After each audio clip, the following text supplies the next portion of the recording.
মাঝে মধ্যে এরকম বের করে স্যার দিবে প্রতিদিন একবার করে, পরে আবার ক্লাসে যুক্ত হয়ে যাবা। আচ্ছা দেখেন, আমি এখন নতুন করে বলে দেই, সবাইকে মিউট করে দিচ্ছি, হ্যাঁ।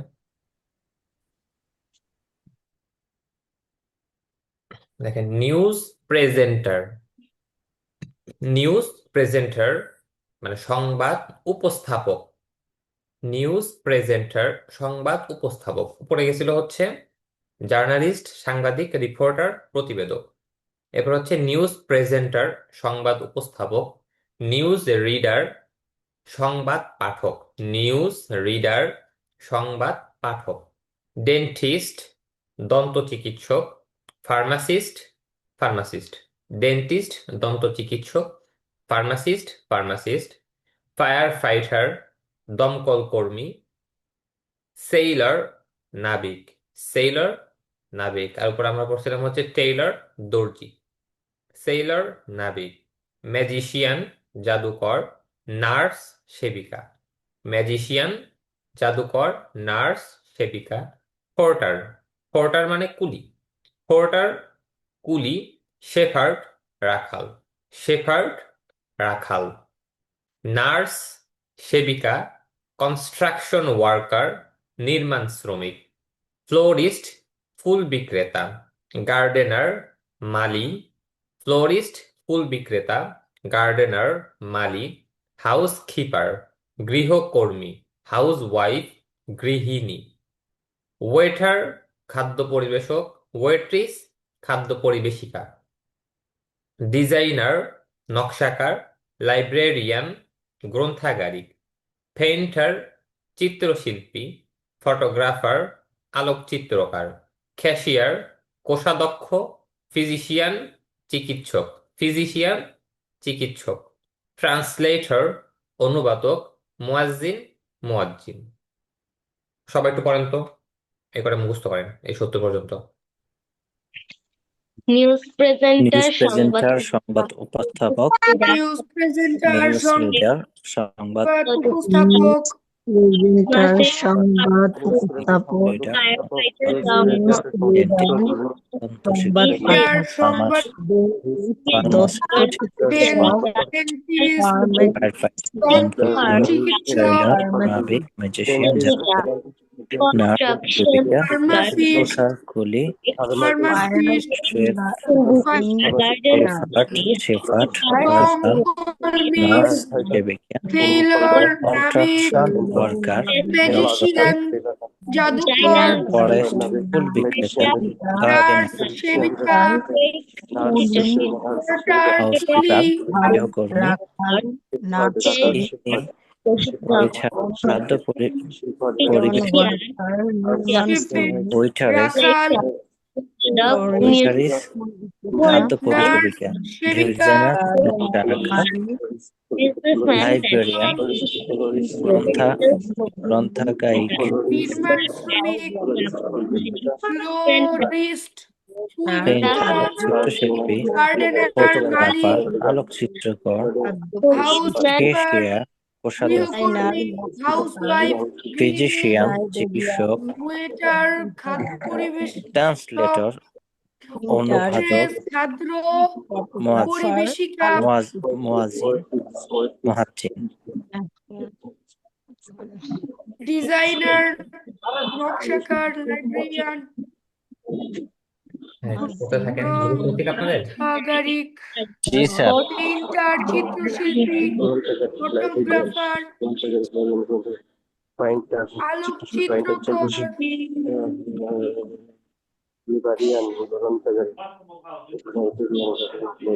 স্যার কোষাধ্যক্ষ নাকি এটা কি উচ্চারণ হবে? কোষাধ্যক্ষ, ক্যাশিয়ার ফিজিশিয়ান, কোষাধ্যক্ষ মানে কোষাধ্যক্ষ। চিকিৎসক, ওই যে ট্রান্সলেটর, ক্যাশিয়ার যে আমরা বলি, ক্যাশিয়ার যেটা কাছে টাকা পয়সা রাখা হয়, ক্যাশিয়ার কোষাধ্যক্ষ। উচ্চারণটা কি হবে? কোষাধ্যক্ষই বলে মনে হয়। না, ইংলিশে ইংলিশে ক্যাশিয়ার। এস চার ক্যাশিয়ার ক্যাশিয়ার কোষাধ্যক্ষ। ক্যাশিয়ার কোষাধ্যক্ষ। হুম। ফিজিশিয়ান চিকিৎসক, ট্রান্সলেটর, মুয়াজ্জিন, মুয়াজ্জিন। কারো কোনো জিজ্ঞাসা আছে এই কয়টাতে? ফিজিশিয়ান মানে খাদ্য চিকিৎসক স্যার। পরিবেশক, হ্যাঁ, খাদ্য পরিবেশক, এটা উচ্চারণটা কি হবে স্যার? খাদ্য ওয়েটার, পরিবেশক যেটা, ওয়েটার। ওয়েটার, এটা আচ্ছা আচ্ছা। স্যার স্যার চিত্রশিল্পী নির্মাণ তার চিত্রশিল্পীর নিচেরটা কি? কোষা কোষাধ্যক্ষ। হ্যাঁ, কোষাধ্যক্ষ। স্যার নির্মাণ এটার শ্রমিক, ইংরেজিটা অনুবাদক, ট্রান্সলেটর। নির্মাণ নির্মাণ শ্রমিক, construction worker. Construction worker, worker. Sir কোষাধ্যক্ষর ইংরেজি উচ্চারণটা ক্যাশিয়ার, স্যার কোষাধ্যক্ষ, রাখাল ক্যাশিয়ার। একটু বলেন তো, রাখাল। ক্যাশিয়ার। Shepherd, shepherd. শেফার্ড। হ্যাঁ, শেফার্ড। হুম, আচ্ছা। ফটোগ্রাফার।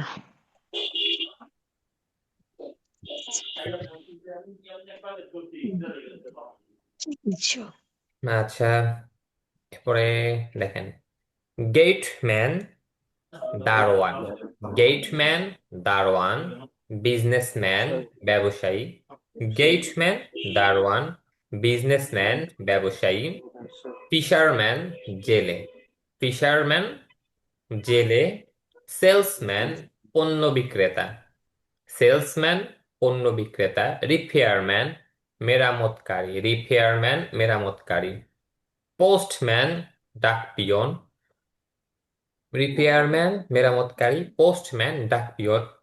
ডাস্টম্যান, ময়লাওয়ালা।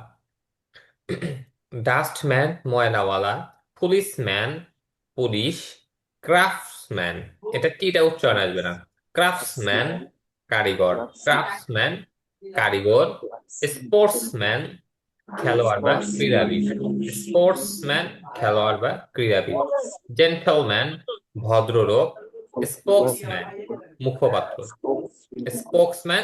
আর জেন্টলম্যান, ভদ্রলোক। মুখপাত্র মানে কি স্যার? একজনের পক্ষ হয়ে আছে আরেকজন যায়, এটাই হচ্ছে মুখপাত্র। ধরেন যে সভাপতি আছে, সভাপতি আসতে পারলো না, তো সভাপতির বদলে আরেকজন যে আসছে সে হচ্ছে সভাপতির মুখপাত্র, মানে সভাপতির কথা সে বলে দিবে। জি। আচ্ছা, হ্যাঁ, পড়ান তো, সবাই পড়েন এটা। গেটম্যান, দারোয়ান, গেটম্যান, দারোয়ান, বিজনেসম্যান, ব্যবসায়ী। গেটম্যান, দারোয়ান, বিজনেসম্যান, ব্যবসায়ী। ফিশারম্যান, পণ্য জেলে। বিক্রেতা। সেলসম্যান, পণ্য রিপেয়ারম্যান, বিক্রেতা। মেরামতকারী। রিপেয়ারম্যান, পোস্টম্যান, মেরামতকারী। পোস্টম্যান, ডাকপিয়ন। ডাকপিয়ন। ডাস্টম্যান, ড্রাফটম্যান, ময়লাওয়ালা। ময়লাওয়ালা। Policeman, police. স্থগিত বা নির্মাতা, পুলিশম্যান, পুলিশ। ম্যান, ক্রাফটম্যান, কারিগর। গেটম্যান, দারোয়ান, জেন্টলম্যান, বিজনেসম্যান, ব্যবসায়ী। ভদ্রলোক। ফিশারম্যান, জেলে, জেন্টলম্যান, ভদ্রলোক। পণ্য বিক্রেতা। পুলিশম্যান, রিপেয়ারম্যান, জেন্টলম্যান, মেরামতকারী। দারোয়ান, পোস্টম্যান, বিজনেসম্যান, ডাকপিয়ন। ব্যবসায়ী। ডাস্টম্যান, ফিশারম্যান, জেলে। ময়লাওয়ালা। সেলসম্যান, পণ্য পুলিশম্যান, বিক্রেতা। পুলিশ। ক্রাফটসম্যান, রিপেয়ারম্যান, মেরামতকারী। কারিগর। স্পোর্টসম্যান, পোস্টম্যান, খেলোয়াড়, ক্রীড়াবিদ। ডাকপিয়ন। জেন্টলম্যান, ভদ্রলোক। ডাস্টম্যান, ময়লাওয়ালা। Policeman, police. স্পোকেসম্যান, মুখপাত্র। ক্রাফটম্যান, কারিগর। স্পোক্সম্যান, স্পোক্সম্যান, খেলোয়াড়। মুখপাত্র। জেন্টলম্যান, মুখপাত্র। Man, accountant, হিসাবরক্ষক। ইলেকট্রিশিয়ান, বৈদ্যুতিক মিস্ত্রি। আচ্ছা, এখন দেখেন, সামনে বলি। অ্যাকাউন্টেন্ট, হিসাবরক্ষক। ইলেকট্রিশিয়ান, বৈদ্যুতিক মিস্ত্রি। ইলেকট্রিশিয়ান, বৈদ্যুতিক মিস্ত্রি। আর্কিটেক্ট, স্থপতি বা নির্মাতা। স্থপতি বা নির্মাতা, যারা যে বিল্ডিং টিল্ডিং বানায়, আর্কিটেক্ট। এডিটর, সম্পাদক। সম্পাদক। ইন্টারপ্রেটার, দোভাষী। ইমাম, অ্যাক্টর, অভিনেতা। অ্যাক্ট্রেস, অভিনেত্রী। অপথিশিয়ান, চোখের ডাক্তার। অর্ডার, অদার মানে হচ্ছে লেখক, এটা হচ্ছে অদার। অদার লেখক। হ্যাঁ পড়েন তো। অ্যাকাউন্টেন্ট, হিসাব রক্ষক, হিসাব রক্ষক, ইলেকট্রিশিয়ান, ইলেকট্রিশিয়ান, বিদ্যুৎ আর্কিটেক্ট, স্থপতি, নির্মাতা, এডিটর, আর্কিটেক্টর, ইন্টারপ্রেটার, এডিটর, এডিটর, সম্পাদক, সম্পাদক, ইমাম, অ্যাক্টর, ইন্টারপ্রেটার, অভিনেতা, দোভাষী, অভিনেত্রী, ইমাম, ইমাম, ইমাম, অ্যাক্টর, অভিনেতা, অপটিশিয়ান, চোখের ডাক্তার, অ্যাক্ট্রেস, অ্যাক্টর, অভিনেত্রী, অভিনেতা, ইমাম ইমাম অ্যাক্ট্রেস, অ্যাক্টর অভিনেত্রী, অপটি, অপটিশিয়ান, চোখের ডাক্তার, অধর, লেখক, অদর না, অদার। অদার মানে লেখক। অদার, স্যার চোখের লেখক, ডাক্তারের ইংরেজি উচ্চারণটা অপথিশিয়ান। অপথিশিয়ান চোখের ডাক্তার। অপটিশিয়ান, চোখের আচ্ছা, ডাক্তার, স্থপতি, এটা একটু উচ্চারণ বলেন। আর্কিটেক্ট। আর্কিটেক্ট। আর্কিটেক্ট, হ্যাঁ আর্কিটেক্ট। আর্কিটেক্ট, স্থপতি বা নির্মাতা, হুম তো নির্মাতা। আপনাদের এই আর কি আর আর কি কি কি না আর টি না না, আর কি মানে ক খ টাইপের জি আর্কিটেক্ট। ঠিক আর্কিটেক্ট। আর্কিটেক্ট, আর্কিটেক্ট, ঠিক দেখেন না, আপনাদের এইটা কি আর্কিটেক্ট, হইব? ইংলিশটা তো স্থপতি, বুঝলাম, নির্মাতা, ইন্টারপ্রেটার, দুভাষী। দুভাষী বাংলাটা বুঝতেছি না স্যার। অপটিশিয়ান, আচ্ছা অ্যাক্টর, মানে দোভাষী অ্যাক্ট্রেস। হচ্ছে এই যে আপনি কই থাকেন, প্রবাসী, বিদেশি। বিদেশে থাকেন না। যেখানে জি জি।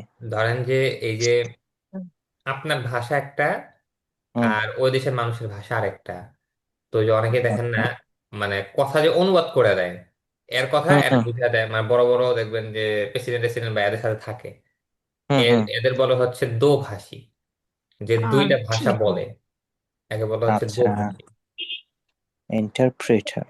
হুম অভিনেত্রী স্যার দো ভাষা, এটা কি হইব? অ্যাক্ট্রেস ইন্টারপ্রেটার, হ্যাঁ।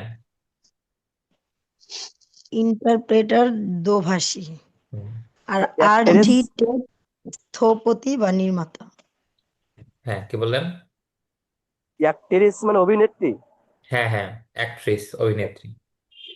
অপটিক্যাল অ্যাক্টর, মানে কি স্যার অভিনেতা, অপটিশিয়ান মানে তো চোখের ডাক্তার তাহলে অপটিক্যাল মানে কি অপটিক্যালের অনেক তার টাইপের এগুলো টাইপের বোঝায় অপটিক্যাল। যেরকম আপনার অপটিশিয়ান, চশমার ডাক্তার, দোকানে লেখা থাকে স্যার অপটিক্যাল হ্যাঁ চশমার দোকানে লেখা থাকবে, তারপরে আপনার ওই কি বলে ওয়াইফাই এর স্যার দোকানে দেখবেন শেষেরটা বলেন। লেখা থাকবে অপটিক্যাল, তার টাইপের বোঝায় এটা। তো চোখের মধ্যে তো আপনার একটা আলোক যন্ত্র আছে না, জি এটা। শেষেরটা হচ্ছে অদার। স্যার অদার মানে হচ্ছে লেখক, লেখক। হ্যাঁ। অদার, হুম অদার অর্থ লেখক। হুম। এটা অদার, হ্যাঁ অদার। অদার, অদার, হুম লেখক। Other, other. হুম, এই। স্যার দোভাষী ওটা কি ইন্টারপ্রেটার নাকি? হ্যাঁ ইন্টারপ্রেটার। ইন্টারপ্রেটার। আপনার অপারেশন সাধারণত আমাদের যে চোখের যে দেখাটা আছে না, এই যে জি একটা এইটা মানে স্বাভাবিকভাবে বলা হচ্ছে আপনার এই অপটিক্যাল বলে, এইটা আছে। তারপরে আপনার মানে আলো, চোখের দেখাও কিন্তু একটা আলো আসলে এটা। তো এইটা বোঝানোর জন্য হচ্ছে স্বাভাবিকভাবে আপনার এইটা ব্যবহার হয়, অপটিক্যাল। জি আচ্ছা দেখেন আপনাদের আজকে এটা এতটুকু, ওই শীট ওটা পড়ে আসবেন, এইটা পড়ে আসবেন, দুইটা। আপনাদের বলছিলাম যে এখন আপনাদের কিছু কিছু করে পড়া দিব, কনভারসেশন। একেবারে ছোট ছোট করে কনভারসেশন থাকবে আপনাদের, এক দিনে একটা করে। একটা কনভারসেশন পড়ি আসেন আজকে। দেখেন এটা আমি আপনাদের দিয়ে দিব, নিচে বাংলা আছে, উপরে ইংরেজি আছে, মুখস্থ করবেন। মুখস্থ আপনাদের দিতেছি আমি, মুখস্থ করার দায়িত্ব আপনার, আপনার কথার মধ্যে নিয়ে আসার দায়িত্ব আপনার। মানে আমার কাজ হইতেছে এখন আপাতত আপনাদের সবকিছু দিয়ে দেওয়া, এটা কিন্তু আপনারা করবেন। হ্যাঁ মুখস্থ করবেন আর নিজেদের স্যার এই কথা টেস্টটাও দিয়ে দিবেন। সব বলে দিতেছি আমি। যেরকম দেখেন যে catching up with a friend, এটা ক্যাচিং আপ। ক্যাচিং আপ মানে মানে সাধারণত বলে হচ্ছে মানে ক্যাচিং আপ যেটা আছে সেটা মানে আপনার একজনের সাথে আপনার অনেক দিন পরে দেখা হলো। তো একজনের সাথে অনেকদিন পর দেখা হলে আপনার অনেক কিছু বলার থাকে না। এই যে মানে অনেক কিছু বলা, দেখার পরে যে অনেক কিছু বলা, মানে বলার থাকা, এটাই হচ্ছে ক্যাচিং আপ। তো catching up with a friend মানে আপনার ধরতে পারেন যে একটা বন্ধুর সাথে আপনার অনেকদিন পরে দেখা হয়েছে, তার সাথে আপনার অনেক কথাবার্তা। তো স্বাভাবিকভাবে দেখেন এখানে দুজন ব্যক্তি নেন, রাশেদ নেন আর করিম নেন। তো প্রথমে বলছে Rashed, hey, what war you up to, what war you up to. দেখেন এখানে মানে আমি আপনাদের একরকম ভাবে দিছি, আপনারা অন্যরকম ভাবে চাইলেও বলতে পারেন। যেরকম এখানে what war you up to, যে তুমি কি করছিলে। আপনি এটাও বলতে পারেন যে হোয়াট ওয়ার ইউ ডুইং, তুমি কি করছিলে, এরকম ভাবে বলা যায়। তো what war you up to, তুমি কি করছিলে, অথবা হোয়াট ওয়ার ইউ ডুইং। মানে করিম বলতেছে, I was on the phone for about an hour, যে আমি প্রায় 1 ঘন্টা ফোনে কথা বলছিলাম। এখানে আপনি এই অ্যাবাউটটা বাদেও বলতে পারেন যে I was on the phone for an hour, যে আমি 1 ঘন্টা ফোনে ছিলাম, ফোনে কথা বলছিলাম। রাশেদ, অ্যান আওয়ার, 1 ঘন্টা। Who were you talking to, তুমি কার সাথে কথা বলছিলে। করিম, রহিমের সাথে কথা বলছিলাম। He's an old friend from college, সে আমার কলেজের একজন পুরাতন বন্ধু। He's an old friend from college, সে আমার কলেজের একজন পুরাতন বন্ধু। রাশেদ, সিরিয়াসলি, মানে কি সত্যি। When was the last time you spoke to him, যে সর্বশেষ তুমি তার সাথে কখন কথা বলেছিলে। When was the last time you spoke to him বা ইউ টক টু হিম, টকও বলা যায় এখানে, অথবা স্পোকও বলা যায়। টক আনলে টকড, মানে আপনার অতীতটা আনতে হবে। When was the last time you spoke to him, তুমি তার সাথে লাস্ট কবে কথা বলেছিলে। Karim, back at our college graduation, যে আমাদের কলেজ গ্রাজুয়েশন যখন হয়েছিল ওই টাইমে। Back at our college graduation বা আমাদের কলেজ গ্রাজুয়েশন অনুষ্ঠানে। Rashed, wow, that's like 20 years ago, এটা তো 20 বছর আগে। হয়তো কথা বলছিল মানে কলেজ গ্রাজুয়েশন, এটা হচ্ছে 20 বছর আগে। Karim, yeah, we had a lot to catch up on, হ্যাঁ আমাদের আসলে অনেক কথা বলার ছিল। We had a lot to catch up on, আমাদের অনেক কথা বলার ছিল। অথবা এখানে বলতে পারেন যে we had a lot of catching up to do, আমাদের অনেক কথা বলার ছিল। এটা মানে আমি আমার মতন দিয়ে দিছি, আপনারা নিজের মতন করেও বলতে পারেন যদি পারেন কেউ, অথবা এটাই মুখস্থ করতে পারেন, করার পরে কথার মধ্যে আনবেন এগুলো। আচ্ছা, একজন একটু শুনুন তো।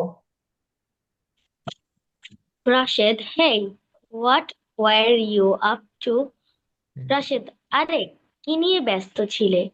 করিম, I was on the phone for about an hour. Karim, হাওয়ার না, আমি প্রায় এই ওয়েদা, হাওয়ার না, এটার উচ্চারণ হবে আওয়ার। হ্যাঁ হ্যাঁ ভুল হয়েছে। করিম, আমি প্রায় 1 ঘন্টা ফোনে কথা বলছিলাম।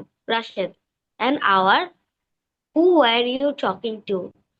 রাশেদ, 1 ঘন্টা, তুমি কার সাথে কথা বলছিলে?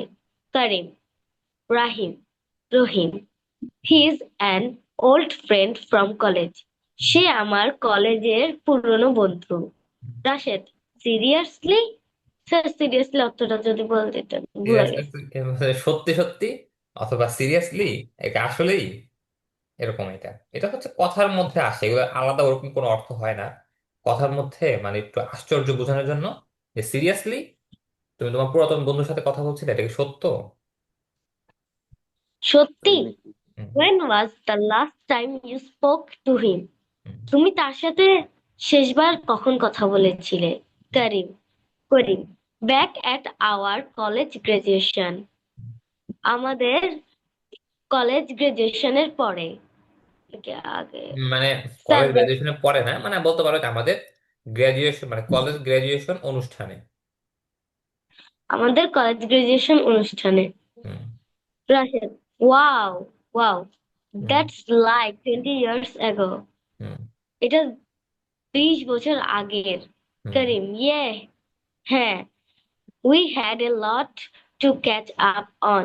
হ্যাঁ, এটার অর্থটা স্যার বলে দেন। মানে আমাদের অনেক কিছু বলার ছিল, আমাদের অনেক কিছু বলার ছিল। বা আমাদের অনেক গল্প করার ছিল। ঠিক এখানে বাংলাটা আছে, এই এগুলো হচ্ছে আপনারা দেখে নিয়েন আর এটা মুখস্থ করবেন। বুঝতে পারছেন? আমরা যা পড়ছি তার সাথে তো কিছু মেলে না স্যার। জি মিলবে। স্যার। এটা হচ্ছে কি, এটা তো আপনার আহ বর্তমান কথা, ভাষা চেঞ্জ হয়, তাই না? আপনি জি এখন খেয়াল করেন, আমাদের 10 বছর আগে আমরা বাংলায় যে সকল শব্দ ধরেন যে বেশি ইউজ করতাম, দেখবেন অনেক চেঞ্জ হয়ে গেছে। ভাষা হচ্ছে পরিবর্তনশীল, এটাই হচ্ছে ভাষার সৌন্দর্য। তো সেই ক্ষেত্রে ইংরেজি ভাষাটা প্রচুর চেঞ্জ হয়। আপনারা যদি উম দেখবেন, আমরা ছোটবেলায় হ্যারি পটার দেখছি, মানে অনেক ছোট তখন আমরা হ্যারি পটার দেখছি, এটা একটা মানে কি সিরিয়াল। হ্যারি পটারের যে ইংলিশ আছে, ওই ইংলিশ আর বর্তমানের ইংলিশ দেখবেন যে অনেক তফাৎ। অনেকেই বলে যে ইংরেজি শিখতে হ্যারি পটার দেখতে, কিন্তু আসলে হ্যারি পটারের ইংলিশ আর এখনকার ইংলিশ অনেক চেঞ্জ। তো ভাষা আপনার চেঞ্জ হবে।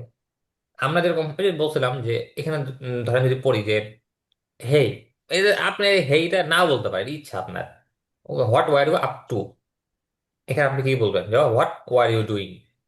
এটা হচ্ছে স্বাভাবিক কথা, হোয়াট ওয়ার ইউ ডুইং, তুমি কি করছিলে। করিম বলবে কি I was on the phone for an hour. এটা হচ্ছে স্বাভাবিক কথা যে আমি 1 ঘন্টা ফোনে কথা বলতেছিলাম। একটু সুন্দর করে বলে যে I was on the phone for about an hour, আমি প্রায় 1 ঘন্টা কথা বলছিলাম। আর রাশেদ অ্যান আওয়ার, এটা আপনার বলার দরকার নেই যদি আপনার কাছে মানে মানে লাগে যে কি এত মানে 1 ঘন্টা এটা বলা না বলতে পারেন যে who were you talking to, অথবা who were you talking with, তুমি কার সাথে কথা বলছিলে, এটা বলতে পারেন। He is an old friend from college, এটা সহজ, এটা আগের মতনই। তারপর নিচে দেখেন why not the last time you spoke to, মানে স্পোক টু হিম, এখানে স্পোকের বদলে আপনি টকও ব্যবহার করতে পারেন যে why not the last time you talk to him. পরে back at our college graduation, অথবা ইন আওয়ার কলেজ গ্রাজুয়েশন, অথবা at our college graduation ceremony. এরপরে দেখেন ওয়াও, দ্যাটস লাইক 20 ইয়ার্স এগো। ওই যে এগো একজনকে মানে আপনারা জিজ্ঞাসা করছিলেন কিনা এগো কেন আসে, এগো আসে হচ্ছে বর্তমান থেকে নিয়ে মানে কত আগে হয়েছে এটা বোঝানোর জন্য এগো আসে। একটু হুম। এবার হচ্ছে we had a lot to catch up on, এখানে বলতে পারেন we had a lot of catching up to do, আমাদের অনেক কিছু বলার ছিল। জি মুখস্থ করেন স্যার এই করলে ক্যাচ বুঝবেন। অর্থ কি? ক্যাচ অর্থ স্বাভাবিকভাবে হচ্ছে ধরা, ক্যাচ মানে ধরা। কিন্তু এইখানে যে ক্যাচ আসছে, এটা মানে হচ্ছে যে অনেক কথা বলার আছে, মানে একজনের সাথে অনেক দিন পরে দেখা হয়েছে, তো তখন তার সাথে অনেক কিছু বলার থাকে। তো এইটা বোঝানোর জন্য হচ্ছে ক্যাচ আপ বলে, ক্যাচ আপ। ক্যাচ আপের আরো অনেক অর্থ আছে। জি এটা বুঝতে পারছেন? কারো কোনো প্রশ্ন আছে এখানে, বা বুঝেন নাই? অর্থ অর্থ তো নিচে দেওয়া আছে, দেখে নিন আপনারা, দিয়ে দিছে অর্থ। আর উচ্চারণ তো সহজ, এখানে কঠিন উচ্চারণ নাই কোনোটাই। জি এটা হচ্ছে আপনাদের বারবার প্রথমে আগে রিডিং পড়বেন মুখস্থ করার আগে, আগে কয়েকবার রিডিং পড়বেন যাতে মুখের যে জড়তা আছে ওটা যাতে আপনার কেটে যায়। বুঝতে পারছেন? পরে মুখস্থ করবেন। জি আগে হচ্ছে রিডিং পড়ে এটার করবেন। দেখেন কালকে কিন্তু এটাও আমি আপনাদের ধরবো, হয়তো একজনকে বলবো যে আপনি রাশেদ হন, আরেকজনকে বলবো যে আপনি করিম হন। এখন দুজন কথা বলেন, তখন যে রাশেদ সে রাশেদের গুলো বলবেন, আর যে করিম সে করিমের গুলো বলবেন। বুঝতে পারছেন? এগুলো কিন্তু জি মুখস্থ স্যার। রাখবেন। এখানে একেবারে কয় লাইনের এটা, 1 2 3 4 5 6 7 8, 8 লাইন। এগুলো কিন্তু ওই মানে আমি আপনার বাংলা বলবো আপনারা ইংরেজি বলবেন এমন কিন্তু না, এটা 8 লাইন আছে, 8 লাইনে মুখস্থ করে আসবেন। এই। আচ্ছা, তো ঠিক আছে, তাহলে ভালো থাকেন। এটা আর কি এগুলো পিডিএফ পড়া স্যার? হ্যাঁ, পিডিএফ বলতে একটা পৃষ্ঠায়, পিডিএফ বলতে আচ্ছা আমি পাঠিয়ে দেবো না, এটা একটা পৃষ্ঠা এটা। স্যার পিডিএফ করে দিয়েন তাইলে সুন্দর হয়, মানে হ্যাঁ পিডিএফ পড়াটা করা, ভিডিও থেকে। আচ্ছা ঠিক আছে, এটা পিডিএফ করাই আছে, সমস্যা নেই, একটা ওকে পৃষ্ঠা স্যার। পিডিএফ করা। আচ্ছা ঠিক আছে, ভালো থাকেন তাহলে আপনারা। স্যার আমি আর একজন ধরাধরি করতাম স্যার, এইটা একজনের দেওয়া যায় ভাইরে, আমার সাথে নাইকে গ্রুপে কথা বলে নেব। বুঝি না। ওই যে দুইজন পরস্পর কথা বলার জন্য হুম। আরেকজন হলে মনে করেন ভালো হতো এই। হ্যাঁ, ওটা আপনারা ঠিক করে নিয়েন কে কার সাথে কথা বলবেন জি, নাকি। আপনার সাথে তো একটু কথা ছিল স্যার, তাহলে একটু পরে বলবো কখন সময় হবে না আপনার? আচ্ছা, আপনি বলেন, কল দিয়েন এখন, সমস্যা নেই। জি আচ্ছা, আর দেখেন এই, এটা কিন্তু মুখস্থ করেন, হ্যাঁ, মুখস্থ করে নিন। ইনশাআল্লাহ জি স্যার, ইনশাল্লাহ। ইনশাআল্লাহ। আচ্ছা, কোনো সমস্যা হলে আমাকে বলেন, কিন্তু মুখস্থ করেন। আর আপনারা গ্রুপে কি করবেন, জি ভিডিও করে, মানে ভিডিও জি বলতেছি মানে অডিও করেই দেন, অডিও করে গ্রুপে দিতে পারেন কারো মুখস্থ হয়ে গেলে, বুঝতে পারছেন। জি পড়েন, আর কয়েকটা দিনই তো ক্লাস, 10 10 11টা চলেই গেল, জি। বুঝতেছেন না। ধরেন আমরা 20 দিনে যদি 20টা কনভারসেশন মুখস্থ করতে পারি, অনেক কিন্তু। তো ক্লাস কয়দিন হবে, 25 দিন নাকি 30 করতে দিন? থাকি দেখি, এখানে তো আসলে ওরকম না। যদি বলেন আপনার ঈদের পরে ক্লাস করবেন, ঈদের পরে করায় দেবো, সমস্যা নেই, এটা আমার কোনো জি সমস্যা না থাকে। জি ইনশাল্লাহ। আচ্ছা, ঠিক আছে, ভালো থাকেন তাহলে। আসসালামু আলাইকুম। ওয়ালাইকুম সালাম। আসসালামু আলাইকুম স্যার। ওয়ালাইকুম সালাম।